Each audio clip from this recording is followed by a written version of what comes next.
Hello and welcome to the Inside Stylists podcast. I'm Emma Morton-Turner and you're listening to episode 20, Why Interior Styling is a Crafty Business with Emily Dawe.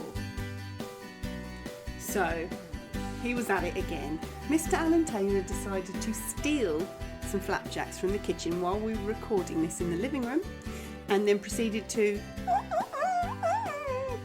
all the way through this episode. So I want to say thank you to Emily for your patience. I want to say again, I am never going to record a podcast with Mr. Alan Taylor anywhere near me. He's going to stay with Auntie Shelley next time. But seriously, this episode is amazing. Emily is very sweet and very creative. She's massively talented, and underneath it all, and this is something that I'm finding with a lot of this. In fact, this is something I'm finding with all of the stylists I talk to. There's a real business sense behind there. These are real boss women, and it's massively inspiring. So, enjoy the episode. Today's guest is a stylist who has many hats. She's very good at craft. I'm massively jealous of her talents in craft. She has worked for Women's Weekly, Style at Home, Women in Home, the crafting side of things, the big names, obviously people like Paper Chase and Hobbycraft. She shoots for Furniture Village, Tesco's. She's done work with Heels in West Elm. Today's guest is Emily Dawe. Hello, Emily. Hello, Emma. Thank you very much for coming round. Absolute pleasure. Feeling a little bit nervous. Not sure Nothing why. to be nervous. We've had a very long talk. I don't think we ever meet up and don't have a long talk. But we've had a nice welcoming chat before we started recording. Nothing to be scared of. Eased me in. I've had a couple of little treats before, so that's helped. There's always sugar where I am. Oh, I'm just going to preempt. Mr. Alan Taylor is with us and I'm hoping he's going to lie down, but we'll see. I feel like every time I go at someone's house there's a dog involved, so this time we're at my house. I'm so my jealous. Dog's involved. I need a dog at my house. You can borrow him. Okay. I put him out on loan. He'll bark, you'll be like, no, it's all right, you can keep him. Deal, seriously. So, Emily, I met you when you were probably at Women's Weekly and you did lots at Women's Week. What did you do at Women's Weekly? Yes, so I started back in 2005, would you believe? A lifetime ago. At Women's Weekly. I actually started off doing work experience there with the fashion editor, and I met the home editor at the time, and we went to some Christmas shows and we got talking and a job came up, which was the home and craft assistant, and having not done anything like that previously because I studied illustration at Brighton, so I hadn't actually done anything home interiors, but I'd done the crafty side of things. I managed to get that job, which was fantastic, and I started off right at the bottom. There was 5 of us on the team, would you believe, for home. 5? Yeah, 5. Yeah. That's like a hub. It was insane. It was amazing, but to be fair, they probably didn't even really need me that much, but I was the dog's body, I was cleaning out the cupboard, Thank you, Alan. I was doing all the send backs, updating the contacts list and all bits and pieces like that, and and it was just, I was completely starstruck. Look magazine was getting set up in the office next to us, and I was just like this little girl in big London, and it was just all quite it was a real eye-opener for me, and I was loving it, but I did have a bit of a tricky boss when I was at Women's Weekly, and actually I look back and think, yes, it was pretty bad, and there was some times where I could have just easily walked out. But in hindsight, and what we were talking about earlier, I learned so much from her. So the red marks on all of my copy. You're not the first person to bring up red marks on copy. It's terrifying. I bet your grammar is perfect now. It is spot on. It is absolutely fantastic. So so many things she picked up on. And I learnt from that. What we were talking about earlier is that my husband worked for a really crappy boss. The point where you're a grown person and actually you don't believe that there are bullies in the workplace. I'm not saying what you went through was bullying, I'm just saying his situation. He was very much in a bullied situation as an adult, and it's actually, at the time, it's awful. But now he's a fantastic boss because he knows exactly how not to treat people. And I think that's a massive learning curve for anyone working their way up through the ranks, as it were. Because no one teaches you to be a manager, no one teaches you how to run a team. You start at the bottom as, like you say, you're doing the dog's body sort of work. Which is and you fine. work way up to editing That's what you pages expect. and stuff. Yeah, so absolutely. there's no it's all part guide. of the process. Yeah, exactly. Yeah, so in hindsight, it's a good thing. It's a good thing, yes. And so I had a few years of some tricky situations and some very awkward meetings with editors and stuff. But actually then Diane Kenwood started at Women's Weekly, and she had my back. You know, she just really fought my corner. She could see that I was very passionate about what I was doing. She could see that I was a good writer. She could see that I could style, but I was very caged. So actually she was the reason why I spread my wings, because she contacted Isabel Mackenzie Price, who then put me, well, she was then in touch with Jen Morgan, and then I was able to do just a month, but you know, it was amazing, a month on the launch of Style at Home. So, you know, doing shoots for a monthly, but it was also crafty and DIY. And it's very different working on, because I'm from a woman and home background, very similar sort of features that appear. It's across the board. You've got fashion, food, you know, interesting real life stories. You've got homes, and then you go from that to a home interest only title, and it's a very different.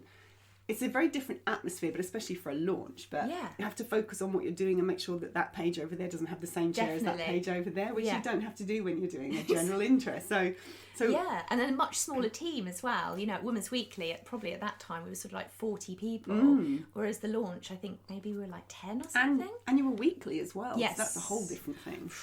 I was going to say hamster on the wheel. It was just like churning it out each week, which sounds awful. No, but there's no time to do anything but, is there? No, exactly. And it's home and craft on weekly. So it was, you know, a bit of everything each week.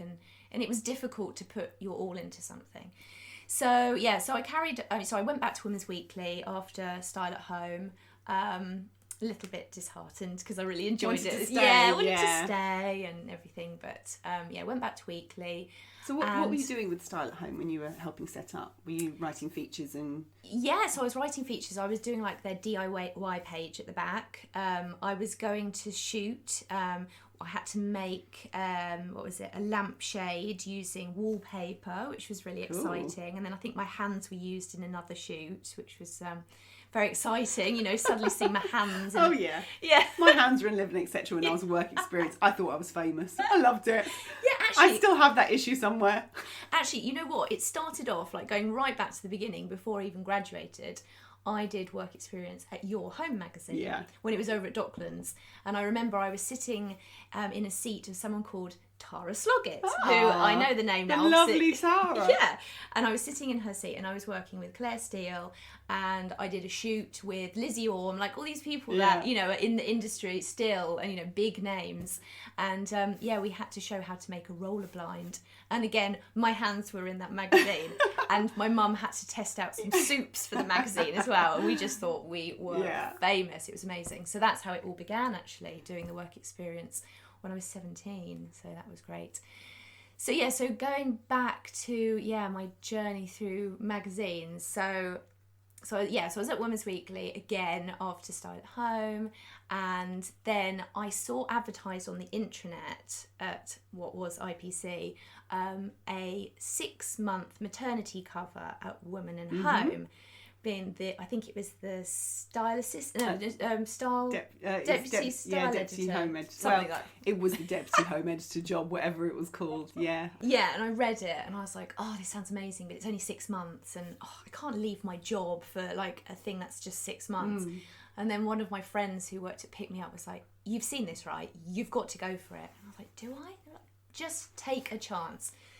So I was like, okay. And I had met Alison Davidson previously at, actually just randomly at a press show, and we ended up getting the tube back to work together.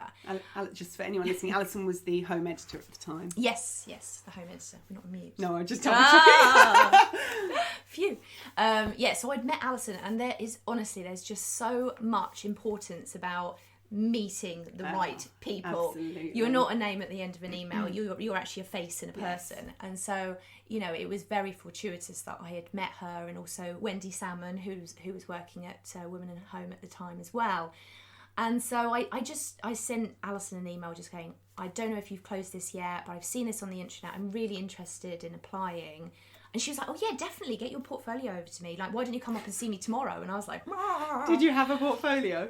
Oh, of course, yeah, because I'd already gone for interviews at Ideal Home, Living, etc. Like, I'd gone for these jobs which were way out of my league. I knew I wanted to leave Women's Weekly. It wasn't, I'd learnt so much in those years, but I felt caged. Yeah, you get to a point where you can't, there's no progression past the editor's job who isn't moving. So, wasn't moving. She wasn't going anywhere, and I wanted to be on a glossy monthly. I wanted to be doing these big shoots. So, so I went up and I met up with Alison and Gabby, who was the deputy at the time, and just showed her some tear sheets of what I'd done, and then I had to do a test piece, and I got it, and I was like, oh my God, I didn't expect to get it, this is crazy. And so I spoke to my editor, who again was Diane, and she was like, this is fantastic, why don't we look into it being a secondment? Oh, that's so cool. So keeping my job open so I could just come back after the 6 months. And I was covering the lovely Theodore when she was having Dahlia, so that was lovely. Dahlia's going to be 7 there you go. Friday. Can you believe that? Well, there you go. Oh my God, so it was 8 years ago. Blimey. So so I got it. So how did Women's Weekly manage that with you not being there? Did they? So they got someone else in to cover your position. Yeah. So I had previously met Joanna Thornhill. Oh, right. And I knew she was crafty and homey, and I actually said to my boss at the time, I was like, I think you need to speak to this girl, she's really great. But because of the relationship I had, it was like, oh well, we'll try and find somebody, but thanks, I will take her CV. And they interviewed loads of people, and this is the editor, not Di. No, this was the Homes editor, tricky one. Anything I said was wrong, so I think she kind of wanted to do it herself. But in the end, they went with Jo. Of course they did. Yeah, who wouldn't? Exactly, I know, and she did a fantastic job, and she was there, and so I was actually at Women in Home for an entire year. Which was incredible, and oh my God, it was Women in Home. It was just literally. I will say this now: working with Alison Davidson at Women in Home was the making of my career. I was completely out of my comfort zone. I remember crying to my boyfriend at the time. So full on. I don't think anyone likes me, and I just don't think I'm good enough. And it's really weird. Like, not only my mentality changed, but the way I dressed, because I was suddenly on the 7th floor, and Marie Claire was next door, eating their six almonds a day. Yes. Do you know what they called us? Woman and Scone. Oh, no, that's awful. I'm just going to explain the reason, what Emily's saying, because obviously I used to work on Women in Home, and I left probably about 6 months before you went and did the maternity cover. The office is very open plan, and Women in Home was literally next door to Marie Claire. And the homes and foods team were the kind of the dividing line. So they're sitting there not eating anything, literally eating on this diet where they're allowed half an almond an hour or something. And we've got the food editor going, oh, this cake had to be remade. Do you want to eat some cake? And it was like cakes all the time. Cake. Always all the time. Cake. Yes, there was like a table of goodness, wasn't there? But there was amazing fashion walking past you all the time, and rails and rails. Yeah. And you do kind of look over and just to see what they're doing. Oh my God, and some of the things they were wearing, it was like they were dressed up to go out on a night out. So I changed in a big way, but totally for the better. So that was great. And like I said, I had a whole year there. There was a little part of me that didn't want theatre to come back. No, I bet. But I went back to Women's Weekly, and I was a different person, and they could tell I was a different person. I don't want to say that was a diva or anything, but I knew my worth. You've moved on a year at Women in Home, and it's a different challenge. It's different types of features. You're going to learn and you're going to move forward. Exactly. So so went back to Women's Weekly again. And just a few changes happened in the next sort of year or so. So much so that I became a department of one, and I was made the Homes editor, but on my own. So from 5 to 1. To 1, So home and craft editor. So spinning all these plates, trying to get everything sorted for a weekly. Was I can't even imagine that. Insane. But we were allowed to freelance things out. I'm not actually sure they're allowed to do that now, which is absolutely crackers. But yes, I had my good batch of people that I could call upon, And and I was there for another few years, and then eventually went freelance a year and a half ago. So yeah, there was a big round of redundancies. In fact, I actually I knew things were going a bit strange. I think it was 2016. Things were really strange there, and I actually approached my editor, and I said, look, if there is the possibility of redundancy, I'd like to take it. I think it's my time to go. And she was like, oh my goodness, no, definitely not. We need you. They're not letting you go. No, I was like, oh, okay. So then in my head I was like, well, I'm just gonna have to leave. And then about a month later, the whole company got these letters saying that redundancy was going to be offered to everybody. Voluntary. And so again I was like, yeah, I'll take that, please. And again everyone was like, no, they're not going to get rid of you, you're a department of one and you're doing everything. And I got granted it in the November 2016, and I think had like 2 weeks, and in that 2 weeks I had to like finish all my copy, finish off my shoots, do a craft thing. I also had to schedule for the next 6 months, which I was a bit like, hang on a second. And you did that? You're very good. I don't know that I would have. I think I just cared about the brand so much. Like after 11 years of being at IPC timing, whatever it's called now, I cared about it. So I put in quite a lot of hard graft in those last couple of weeks, and then it was adios, but here's a pay package just to help you on your way, which was like unbelievable. Amazing, and to go freelance with a buffer is just that safety net. It's a really good thing to have. Totally. Yeah, because I mean, I didn't get work at first, and the first few months, I mean, it was Christmas, wasn't it? So it was already, you kind of went freelance when everything's slowing down slightly. Yeah. And then you probably, in January, it's always really quiet because people haven't got their, they're just not, the balls aren't rolling in the right place yet. And usually February it starts picking up, but you wouldn't have had experienced that. You would have just thought, oh, no one's booking me. It was absolutely terrifying because quite a few of us went freelance at the same time. Yeah. So, which actually was really nice because, I was meeting up with Laurie and Cassie, and we were going for like lunches and, cheap lunches and breakfast. I was going to say, look at you ladies, what lunch. But, we were kind of all sort of like, oh, what should we do? And like had all these sort of ideas of collaborating on things. And it was nice just to have people, around me that were going through exactly the same thing. But actually having that sort of quiet spell before Christmas, in fact, was actually really nice because I just put my all into my website and I got that established, and then I was just able just to sort of like contact everybody I possibly knew, just going, look, I'm freelance now, if there's anything you need, crafty, homey, whatever. It was nice. And then there was like Christmas just to sort of have a cool down. Did you reevaluate where you were and where you wanted to go? Because you have that buffer, did you think, right, I've been doing a lot of craft, I want to carry on doing crafts? I know you do a lot of craft, which we're going to talk about in a minute, but did you think I'd actually really like to do a big commercial shoot, or were you you were? Yeah, I definitely wanted to get my teeth into those because, everything that I'd been working on previously, it was all very budget conscious, and you were only allowed this location. You had to shoot Christmas in a day on a location, dressing it for Christmas and then take it down. Whereas I had heard, from the likes of yourself that, there's far more budget in doing commercial. So I was like, yeah, I want to do that, but I'm scared. And then I had a breakfast meeting with the PR for Furniture Village, and I think we might have met up at Christmas actually. We got on really well. We were both discussing meeting people on Tinder. You've got to have these connections with people. Absolutely. Because that's where I met my husband, and she was like, oh, it's amazing, Tinder love story. And having that kind of bond with her, I think she kind of took a bit of a risk and said, look, would you like to style up the Furniture Village autumn winter lookbook? To which I was like, yes, please. And then I was like, oh my God, this is a whopper. I was going to say, it was a big brochure, wasn't it? It was really big. It was big, yeah. How many days shoot was that? Oh gosh, I think it was 2. It was only 2 days. Are you kidding in 2 different locations. Yeah. So did they have set builders come in the day before it? So you knew? No, that day. No, it was that day. Wow, that is a full-on So they shoot. had like the team bringing in all of the heavy stuff. Yeah.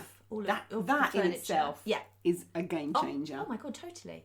I mean, normally I'd be like lugging the furniture. Well, lugging the furniture I did yourself. a shoot for the Harveys, exactly the same thing. We turned up. I designed it. We did. In fact, we did a 2-day shoot actually. Yeah. And we had 10 room sets to do, but I made sure that we had 2 white rooms every day, so that we could start and end whilst redecorating for the next day and the next shot. Yeah, so that worked really well. Lots of decorations and stuff. But they had 2 guys on a van with all the furniture on, and they would literally lift in and carry in and out whatever we needed. And it was that not having to work out how to get it into a room, because these guys do it for a living, and they were really happy. Yeah. It was brilliant. No, it's really good. It was real sort of like team effort, which was fantastic.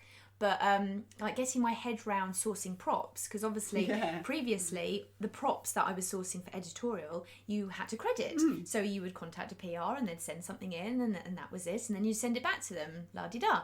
But this time it was my first time to the prop house in Acton. And I went with Laurie, and we were just like, oh my God, this place is insane. Did you go to Super Hire? Yes, I did. Yeah, that's the one with modern props and the one that looks like Antiques Roadshow. Yeah.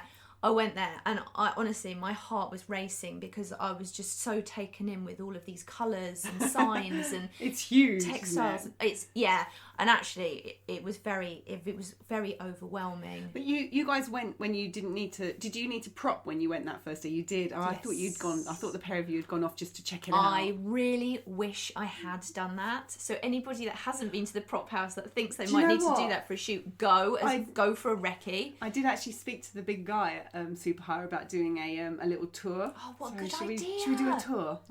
Let's do it. I'd like to go back, because that's actually the only time I've been. Yeah. And I don't feel like I sort of really absorbed what was going on, because I was very sort of focused on the looks. Do you know what? I remember when this happened, because we bumped into each other. Yeah. And I was on my way to we were at a launch for Debenhams, and it was an Abigail Ahern launch, and it was right by the river. And I said, that hotel? I'm going in. I'm going to say hello to Abigail very quickly, just because it's Abigail, and because I like dark. You and Laurie were saying about how do you do a thingy, and I went, and that's the day I did that video walking around Super. Yes, do you remember? Which was brilliant. And then I wrote a blog post about it, and I thought, I have just literally written what I do. I could have done this all wrong, but I don't think I did. No. But I phoned the guy and said, can we do a tour? And he said they were moving, because they just moved, so they're now at these, they're still kind of Acton sort of way, but in this massive purpose-built place. It's huge. Oh wow! It's bigger than it was. Oh my God! So that video and that I did a blog post were invaluable, and I think in fact I printed it out, because I think you sort of spoke about what room and where to find Elvis and all of those different like random things. And... Yeah, of course, because I definitely needed one of those. So and then you go around with the shopping trolley, and then I had to set up an account, and then Furniture Village were funny about putting their details. Quite complicated. So there was suddenly like all this money coming out of my account, and it was just freaking me out. But I'm just going to say now that we now know not to do that. Yes, we do. Don't. It's something that's been discussed quite a lot amongst the stylists in the Facebook group. In that, it's crazy. What I didn't know, and I paid for my own prop hire, which was £2,000 on average on these bigger shoots. Yeah. And it would come out of my account, but if anything got damaged or broken, I'm responsible for that. So now I know better.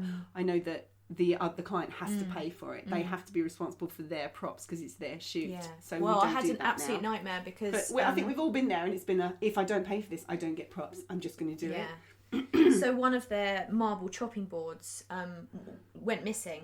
And so they charged me, I can't remember how much it was. It was like £100 or something. Yeah. But it was like the shock of like, oh my God, £100 has just come out. This is not my fault. I know we packed it up. And thankfully I contacted the courier who knew somebody at the prop hire company. And what I didn't realise is, when the props arrive, they come in these boxes, one for modern props, and it had gone into the wrong box and gone to a different floor, and the floors don't talk to each other. Floors don't talk to each other. It's a real problem. So this marble chopping board had gone to the other department, Antiques Roadshow, and not modern props or whatever. But thankfully, this courier knew somebody that worked there. He found it, delivered it back, and then they gave me a refund. But, there was a real kind of like heart-stopping moment where I was like, hang on a second, we definitely didn't leave this at the location. Like, nobody's taken this. Like, give me my money. Yeah, they're shit hot on it.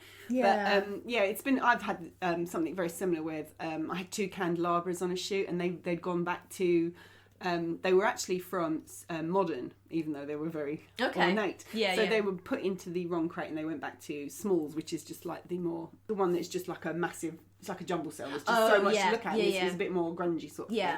Grungy is probably not the best word to use, but bit rough and I ready. phoned up and said, this has definitely gone back. This has just gone to the wrong place. And they said, well, we can't go down and look. Phone them. So I phoned them and I went all around the houses. And anyway, I had another shoot and I came back in and I said, look, you've got on account that I still need to return this, but it's here. Look, it's here. And she said, hang on a minute, let me just look on the system. And she looked it all up and she said, well, actually, there's you are owing us 2 and you're showing me 2. I said, there's another one there. It was like this whole thing where they were saying, no, there's more than you're saying is there. And I was like, no, they're all on the shelf right here. Look, and showed them a picture of it all. And then they were like, right, I'll take that off your account. But you actually had to go there but to prove it. I was going there anyway. Okay. But I mean, But I'm still, in Kent, it's Acton. I'm not driving all the way over there for that. It's a real schlep, pain. isn't it? Yeah. But so it's quite a job. Yes. But how good is it to get all your props in one place and not have to price them? Like do contact lists, like what's it called, stockist list? Oh, the stockist list. Yeah, that was and good. Prices for everything. You just put it all in a box and send it all back. Yeah, and then I bought a lot of stuff from H&M home as well, and then I had to return it all afterwards. Which again, it was like my first sort of experience of having to take £500 worth of vases and cushions and be like, I'm sorry, my husband didn't like anything. And they're just looking at like, you idiots. That was really awkward. And actually, I don't think I've ever been in that position again. No. I can't it's do that. It's really hard to do that. Yeah. Do you know, you might know this already, but other stylists might not know, that HomeSense will give you a gift card that's £200 and you can book to go in and buy stuff for shoots and then return it. Yes. And they're really up for doing that at the moment. And I did actually do that for a shoot I did for Homestyle earlier this year, which was brilliant. They just sent they sent me like £200. I went into the store, picked everything out. But the only little annoying thing with that was I wasn't doing the returns. Oh, no. Poor Leo from the mag and also Becca, they had to take all the stuff back with the gift card. So, I think not quite so easy. Yeah, that was a bit tricky. But I mean, it's fantastic. That yes, it is an option, definitely. I'm just looking down my list. Do you know I haven't actually asked you a question yet? I know. I think we're at like number 2 or something. Yeah. No, we've covered everything. I just didn't ask the question yet. Right, I'll tell you why I ask everybody. Shoot disasters. Okay. Tell me about, have you had a shoot disaster? Sally Denny said she hadn't really had one and she was on one that was happening to someone else, but have you had any? Yeah, I have. And actually, when I read this question, I was like, have I? And then I think they flood back. Yeah, I think you kind of just put them right to the back of the mind and you never want to hear about it ever again. But yes, when I was at Women's Weekly, I was going to be doing an outdoor living shoot. And so, yes, I called in all of these props and then the editor had said that we could use a friend's location house, which was, I think, maybe near Brighton or something. It was kind of in the middle of nowhere and I was driving there and Andrea Dean was going to be coming along as well and a photographer that I hadn't really worked with very much, but it was kind of like one of my first sort of biggest shoots at Women's Weekly, kind of on my own. I mean, Andrea was going to be there as well, but she was kind of just like, we're both sort of helping each other out. And we were looking at the weather forecast. It's making my eye twitch. We were looking at the weather forecast the night before and it literally said thunderstorms. And like, I know for a fact, like if I was going down there with the home editor, she would have been like, no way, it's not happening. But I didn't feel like I had that kind of power to say, Andrea, we're not going. So we went. And this location house wasn't a location house at all. The house was actually shut up. We were using the outside space, which was near like a lake or something, because you had no access to kettles or toilets or anything. Oh, actually, maybe we were allowed to use we definitely would have used a toilet, but we weren't shooting in that house, and whoever owned it didn't want these cardboard boxes in their house. Oh. We were allowed to use the barn. I know where this is going. Yeah. Oh, there was a barn. Okay. Yeah, but it wasn't really sheltered. So all of these boxes went into this barn, which were they were quite far away from where we were going to be shooting down by this lake. Trudging back and forth, setting it up, and then obviously the clouds are, they're rambling over us, looking greyer and greyer, and I was like, oh God. We're just like, just get on with it. There's like all of this picnic spread out, you know, I'd got food and things, and and lo and behold, the heavens did open. At this point, like, it was probably midday or something. Andrea hadn't even arrived at this point. I didn't have anything, did I have anything waterproof? You'd think I would, because I'd seen the weather forecast, but I know for a fact I turned up with straight hair and I left with the frizziest, like, mass ever. And yeah, the heavens opened and everything was getting rained on, and the photographer was just like, what do we do? And I was like, I don't know. And he was like, well, I mean, I can make it look sunny, it's fine, we can work through this. But, you know, I knew for a fact, like, afterwards when we saw the photos, I could see speckles of rain on everything. Yeah. And then it started getting windy, and then the photographer's camera fell over and broke. Oh my God. Yeah, so that was game over. We had to finish. Oh my God. And I think at that point Andrea had turned up. We'd done like a few shots anyway, and we ended up finishing off the shots like the following week on the roof terrace at Bluefin. Like, there was like a little mound of grass. We managed just to get our last shots there. It was pretty sad. But anyway, so we lugged everything back to this barn. But the rain had been sort of sideways and had got all of the the boxes completely soaking. So I was putting like these mashed up crochet boxes from Marks and Spencer's with the, you know, in a box that was all sort of mushed up as well. And it was just horrible. So did you have to then carry the boxes to your car to get everything home? No, we then got a courier. We got a courier to arrive. And said, here, you deal with that. Yeah, and it was just like an absolute just wet mess. But anyway, we did it, and, you know, we looked like troopers for doing it. And I think we actually sent a picture of me and Andrea just like drowned rats, like sent that back to the office. Yeah, sent it back to somebody in the office, and it got passed around. Everyone was like, oh my God, I didn't realise your hair did that when it was wet. So yeah, so that was up there with one of the worst. There were others, but yeah.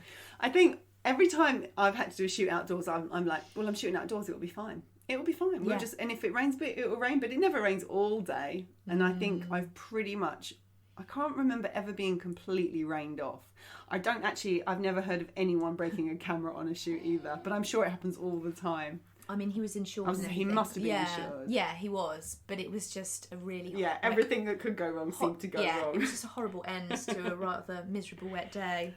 Do you know what I thought you were going to say? I thought you were going to talk about breaking your leg just before you started a press launch.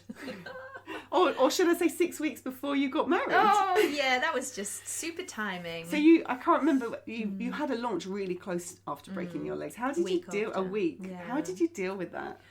And you live in a flat, so you had to go upstairs to get to the flat. Second floor flat. So yeah, so not only did I have to like lug up all of the props that were arriving at my flat wearing a cast, I then had to get everything back down and then set up a launch. So I was doing it was a Christmas launch for Costa Coffee, and they wanted this room dressed Christmassy. So it was a really lovely one to do, and you know, I'd done all of the prep and everything, and then I, you know, having a wedding in 6 weeks, I was like, I'll just go off to the gym, do some Pilates, and then walking down the steps at Brixton Station, fell on my foot, landed on the top of my foot because I was wearing like really bad, like rubbish shoes, and and I broke like a really rare bone to break apparently on the top of my foot. So yeah, I was in a cast. And then I was in this air boot thing, which was horrific. Well, not horrific, but, you know, I had to go on my hen do wearing this bloody massive, great air boot. But yeah, How did you do the event though? Yeah, so the event. So I found a great stylist, Charlotte Murray. Yeah, so I got her, and she was so sweet. She offered to come over to my flat. She literally carried every single box down the 3 flights of stairs to my front door. We got a taxi together. She unloaded everything.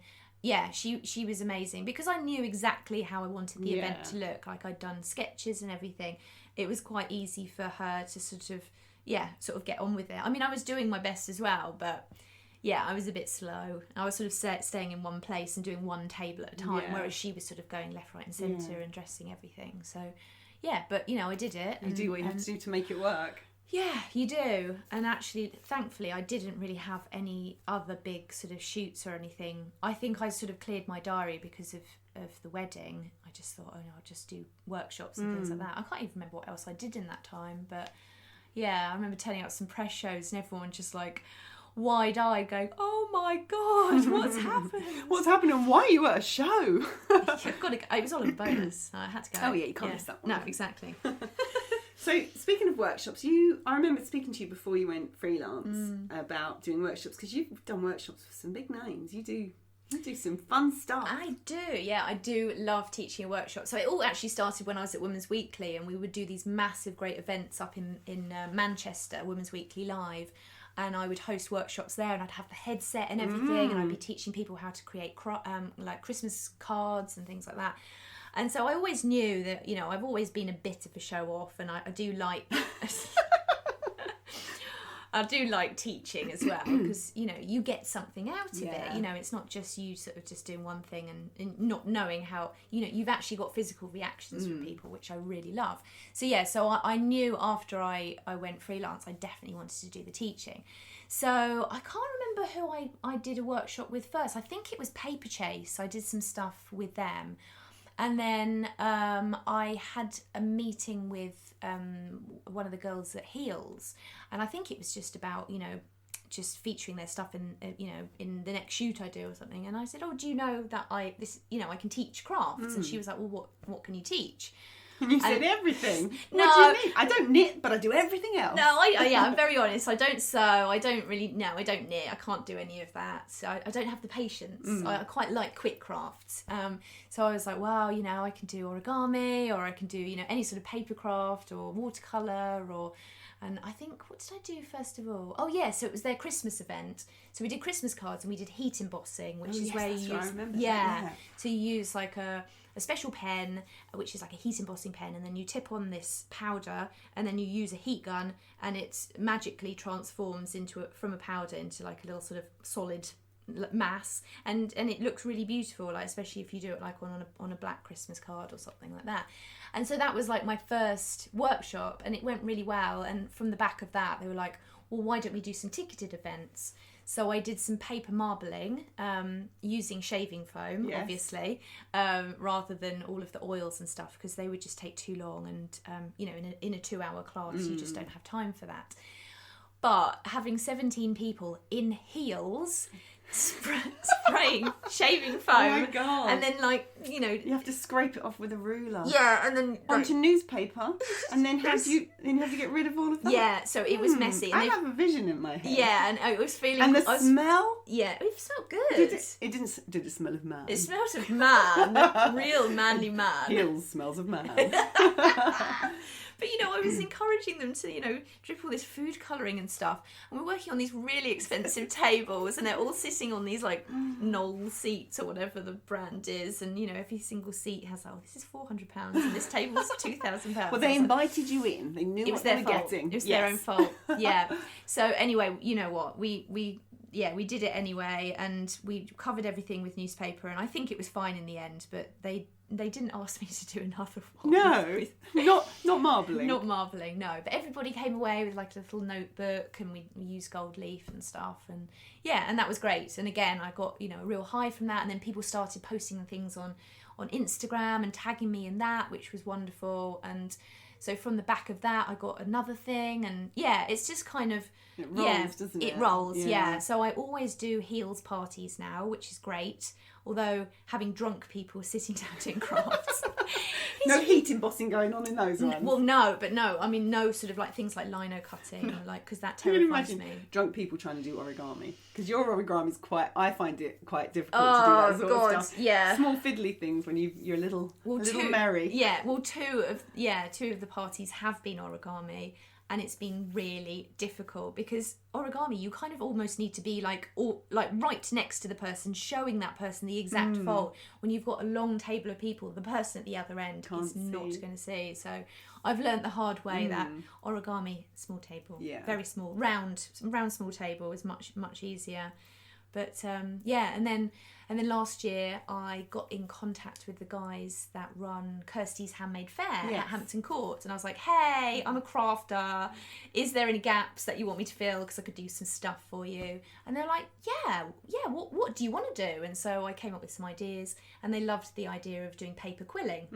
And I'd done something previously for paper chase. Is that the heart? The heart. Oh, I love that heart. Yeah, I know. I'll have to share that in the show notes because it's beautiful. Oh, thank you. Yeah, I've actually got a lot of work off the back of that heart, which is amazing. Because I think quilling is one of those crafts that it's like an olden day craft, that it's small and fiddly, and it's kind of a dated. Oh, totally. You think it's dated, but what you did with it is so beautiful, really modern. The colours were really lovely. Thank you. Yeah, I kind of wanted to bring it up to date and just make it just a bit more sort of just cooler. Yeah, a bit now. Yeah. Whereas it does have that stigma attached to it, very much so. Using very fine strips of paper and doing very intricate things, and it almost looks like lace.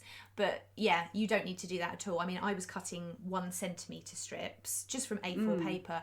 And I didn't have a special tool. I was literally just using a cocktail stick, and it was as simple as that. And just then putting PVA glue along the edge. And I've never done that, but I think I'd be very.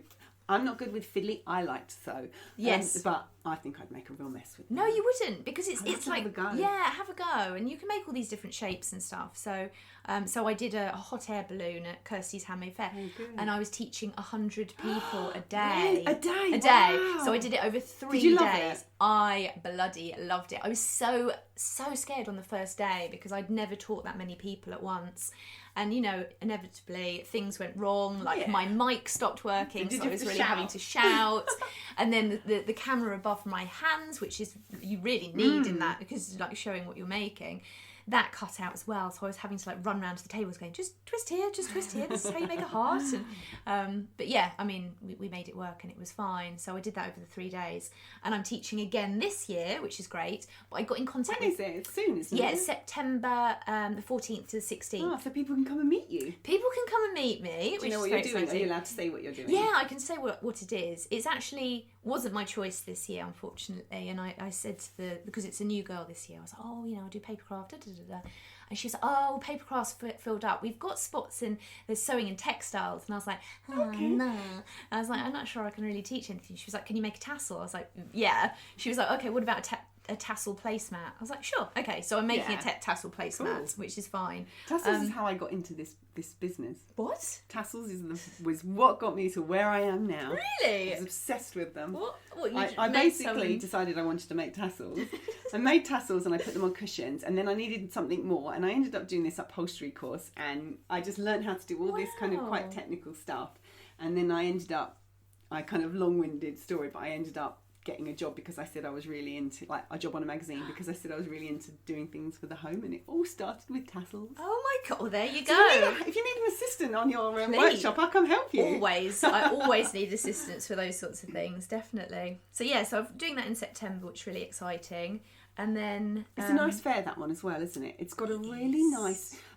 There's something about Hampton Court that is just very relaxed, and I think by the river, and even the flower show, it's just got a very nice feel about it. And crafters are a really nice bunch, aren't they? They are. And they're all really excited to learn something new and pick up tricks. Oh, yeah, totally. Yeah. You end up feeling like a little sort of mini celebrity by the end of it. It's really amazing. But I love going to Hampton Court because I grew up in Molesey, East Molesey, which is just down the road.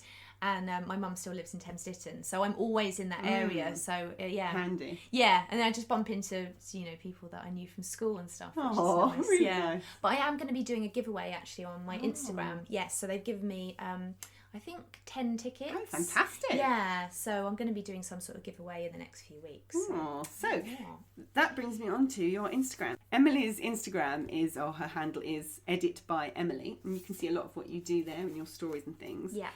Also, I'm just going to mention your website now, so people can kind of get in touch with you and see what you do and see your portfolio and things for your styling work. And that's emilydawe.com. Now, Dawe is D-A-W-E. But talking about crafting, yes, we haven't talked about the big thing. I know. Let's talk about the big thing. Let's talk about the big, massive thing happening right now. You just launched your first book. It's called Paper Christmas. Paper Christmas, and yes. It's by Search Publishing, is it? Search Press. Search Press, yes. Yeah, and it's fantastic. Oh, thank you. Now, guess what it's about? I know. Oh, it's really fantastic. So it actually came about when I was still at Women's Weekly. Oh, really? Yeah, I know, sneaky. So that's like, so you've been freelance like 18 months? Yes. You naughty girl. Yeah, well... No, actually, I think everyone has a little side thing going. So I was doing a craft feature with these two lovely ladies called the Woolly Felters, and we were teaching the readers how to do needle felting. So we'd have like this series where you'd learn a new skill. And so, needle felting was the next one. And I went to their house in Maidstone and we did the shoot and everything. And they'd like put on this lovely lunch and the photographer, for whatever reason, had to leave and go home. And it just became like a really lovely chat with these two ladies. And I was talking to them about, you know, my background in illustration and about craft and how I was at Women's Weekly and it was okay, but I needed something more and how I wanted to do a book and this, that and the other. And then one of them, Roz, was like, oh yeah, you want to do a book? What kind of book? And I was like, well, and then I said about the paper craft and she said, well, I'm one of the commissioning editors for Search Press. And I was like, And then I suddenly was like, oh no, because she was asking me all these questions and I felt like I was being interviewed. Yeah, I was like, rrr.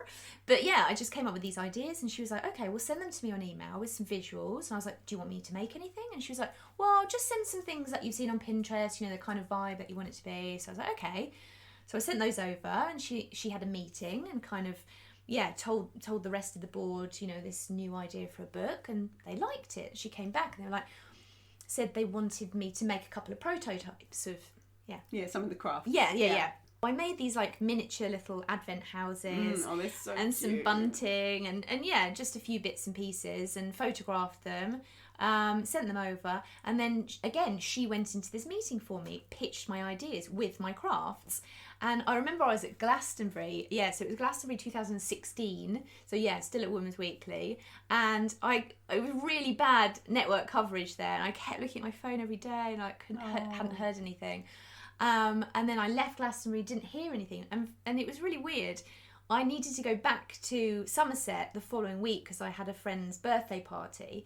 And something to do with the connection, suddenly her message came through like a week later after sending it. Really? It was like being back in Weird. Somerset, which made it come through to my phone saying they love the idea, it's being commissioned. And I was like, oh my God, it's actually happening. Why is she not back in touch with me? Totally. She's changed her mind. Yeah, I know, exactly. So yeah, it was all just a bit of a shock. And she said, right, I want you to come in not until January. So like I had a few months.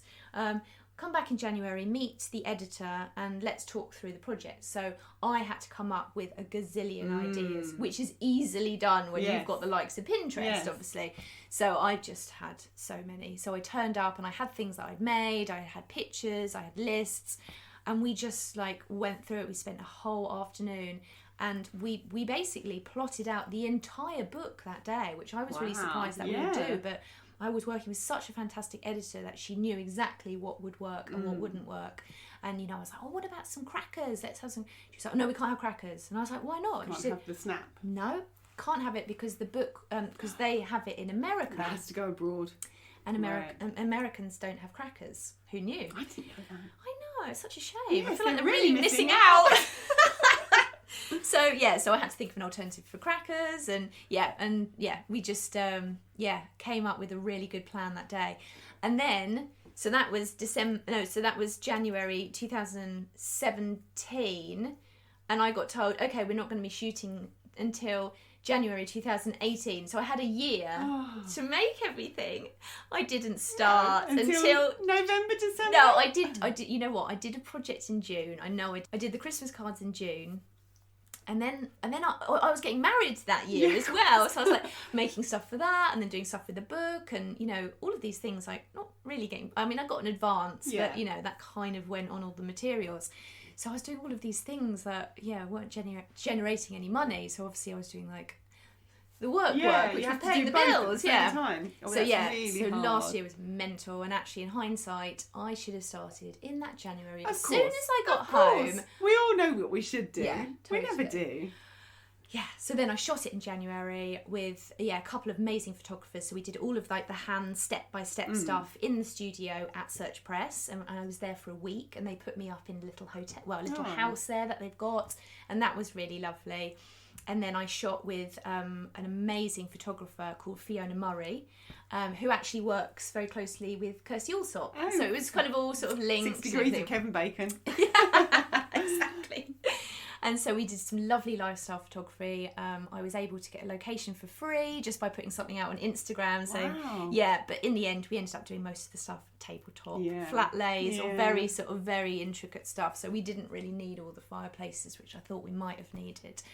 And so shot that all January, and then I had all the page proofs to go through, and then I got my copy through the post middle of June, and it was like, oh my god, this is my name, this is my hands, these are my makes, and it was just like, wow, I'm actually really proud of myself. You're an author. I'm an author, I know. I wrote all the words as well, and it's just amazing, and I feel so proud, and everyone's just been so supportive. Like, it was launched beginning of July, and already like loads of friends and family are like taking pictures of it, going, oh, I'm so proud of my friend Emily. And it's just been fantastic. And so I'm going to have a launch later in the year.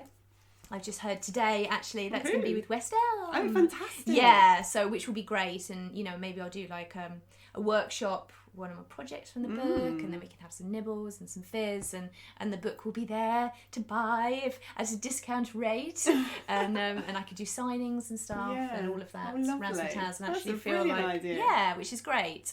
So that's the book. And actually at Kirsty's Handmade Fair in September, I'm going to be doing a book signing there as well. Fabulous. Because I let the girl know at the company, and she said, we can set you up with a stand, you can have your book there, and you can sign the books. I just don't want to be sitting at a table like, buy my book, please. Like, I might just be sitting there on my own. If people have done your workshop and seen how you work and seen the crafts you do, they'll be like, oh, and there's a book, brilliant. Hopefully. You're in buying mode when you're there. You're looking for, your book is exactly what the people are looking for who go to that fair. And also September, I think you're kind of looking towards well, for Christmas, absolute crafters do, 100%. Because I went to the very first Kirsty's first fair, and there was tons of Christmas fabrics there, tons, way more than I was expecting. Okay, so okay, that makes me feel good. If you're making for Christmas, you start in September. Okay, that's made me feel better. And then actually from the book, something else has come out of this, which I don't think you know this. So I was working with Fiona doing the photography, and when I was actually making the stuff I was watching Kirsty's Handmade Christmas on TV. And, I've seen people on it that I know, and I'm like, I want to do that show. I need to be on that show. So I said to Fiona, do you know anybody at the TV company? And so she gave me a name. I emailed them a few weeks ago, sent them a PDF of my book, sent them my website, sent them my handle on Instagram, and I was like, I am like hands up in the air cheering, I want to be on Kirsty's show. Like, I literally just was like a fan, like, please. And they got back to me, and they were like, this is perfect timing, we're just starting up, now, we'd love you to be on the show. And then I had so I had a telephone chat with one of the ladies, and she was like, I've looked through everything, and she said, well, I think you definitely need to be on it, and you need to be a judge. I was like, wow, like Jane Means is a judge doing the gift wrapping, and she said, you're too established just to be one of the people like taking part in one of the competitions. And I was like, oh, holy moly, you're going to be a judge, you're too established.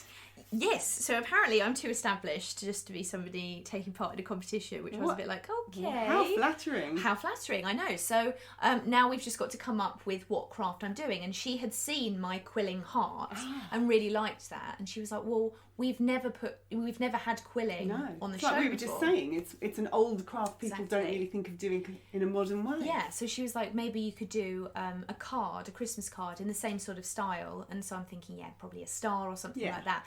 But I also sent her some pictures of some painted baubles. Don't tell us what you're doing. Okay, no, I don't know what I'm doing yet. Okay, no, they haven't decided. So I've sent them a range of different things that some stuff that I've been doing for Hobbycraft recently. I sent images of them just to show kind of Christmas crafts that they could pick from. And so I think I've confused them a bit now. They're like, we want them all. Let's give you your own show. Oh yes, that would be lovely. Oh, don't. I'm not sure I could do that. I'd be too scared. But now they're going to go to the head of Channel 4 with all of my ideas for them to decide. I'm like, okay. Wow. Yeah. That's how it happens. So filming starts in October. Wow. Yeah. Isn't that amazing? Yeah. So you went freelance and things are going all right then? Things are going all right. Yeah, I feel like I've really found Wow. my niche with the craft thing. Yeah. But I don't want to completely rule out like the styling. You still style. Yeah, I still style, and I'm still writing houses and things. But I think people are knowing me now more for the craft. Yeah. But yeah. Especially because there's another thing that you're working on as well at the moment, isn't there? Because that's not really enough, is it? You need a bit more. Do you want to talk a little bit about that? Yes, I want to talk about that very much. Yes, because I've set up a lifestyle brand with my friend Bex. It's funny how it came about actually, because I met Bex a few years ago at my cousin's wedding in Ibiza. Sure. As you do. Yeah, and then I saw her again at my cousin's 50th birthday party at the Playboy club in London, obviously. Sure. And yeah, so I've only ever met her when I was drunk, but we follow each other on Instagram and Facebook, whatever. And she saw that I was doing the crafty thing and the homey thing. And her background is, she's actually in broadcasting. So she's a QVC presenter, she's a film critic, but she has an amazing background in business and marketing. She's very driven. She's a powerhouse, this girl. I have to say, when I talk to her, I never talk about, we always talk business. Oh, yeah. I love it. I love it. She blows my mind. So when I got a message from her back in January, I just finished my book and I was thinking, I need something else to get my teeth into. What can I do? I get this message from Beck saying, I've got a business idea for you. Fancy meeting for a coffee? And I was like, sounds good. So we met for a coffee and that's how The Revision started. And we're called The Revision because R for Rebecca and E for Emily. Very clever. I know, and her husband came up with it. And we're still cursing him because we wanted to come up with the name. But anyway. No, it's a good one. It's a good one, yeah. So we launched on Instagram a few months ago, and we have just had such amazing feedback from people. Our engagement's massive. We've already got, I think, we've definitely got over 1,000 followers now. Over 12,000, yeah, and that's just in a couple of months. Posting every day, and twice a day sometimes. Yeah, twice a day. Not that I'm watching everything you do, but yeah. Well, yeah, it was twice a day for a long time, and actually I have to get the engagement up. So your Instagram handle is it Love the Revision? Yes, and there is a reason for that, but I probably won't go into that. But we're teaming up with a company called Love the Sales, right? And we just thought that would actually be quite nice. Clever. So Love the Revision, Love the Sales, yeah. The way you do your Instagram is very interesting. The way you kind of have a title and then you do little sections with little emojis in between. It's really... And have you seen people have started doing that now? Well, actually, have you noticed? No, I haven't noticed. I've noticed it quite a lot. But Bex did that. Honestly, she has been so amazing at doing the Instagram thing because I've just been doing all of these other work bits and she's just really taken that. So thank you, Bex. But yeah, so what we do is we're all about sort of home hacks and interior styling and just making things affordable, fun, accessible, and me and Bex basically wanting to be the face of the brand. So we want to be seen as people's big sisters. So what would the Revision do for this, or what are they doing this week, or how are they styling their home for Christmas? So most of our content now on Instagram is authentic. We meet up every few weeks and do a load of flat lays and loads of different photography. We're meeting up with different brands. We've got our first big paid for thing next week, which I can't tell you about. No, we shall have to watch. But it's for Christmas, which is really exciting. And yeah, we're having meetings with PRs because obviously I've got fantastic contacts book, which I'm totally using, being like, hey, why don't we produce video content for you guys? Or why don't you sort of send us a few products, see if you like what we do, and then going forward, perhaps we could be sponsored for that. And then we're setting up a YouTube channel, so we've done some IKEA hacks. And we've spent quite a bit of money. We've got the coloramas and we've got the ring light and everything to make us look all glossy and new and fresh and professional. So yeah, we really care about this brand. And while at the moment, obviously, we're just starting out, we've got so many different avenues that we can go down. It's really, really exciting. So who knows? So yeah. Very, very exciting. It is very exciting. Yeah, gosh. Wow. This took on a completely different conversation topics to what I was expecting. It's been really fabulous to have you on this show. I think you've inspired a lot of people who might want to do styling but haven't thought of it from a crafting point of view, and that it's not just about doing shoots and going out there and getting photos taken. There's a whole other world to getting crafting kind of going and doing other things, and you don't have to do just one thing. No, exactly. Just spin as many plates as you can. Yeah. You do have to be a jack of all trades, sadly. Just it's a creative industry, so involve craft. It's not as naff as people think. No, craft's the way forward. I do craft is good. Thank you very much, Emily. It's been brilliant. Thank you so much. I'm not nervous anymore. I want a flapjack. No, preferably one that the dog hasn't touched. Yeah. Thank you, hon. My pleasure. Thanks for listening to the Inside Stylist podcast. You'll find all the links from today's episode on InsideStylists.com/Emily. But be sure to go follow her on Instagram, Edit by Emily, and love the revision. Until next time, bye for now.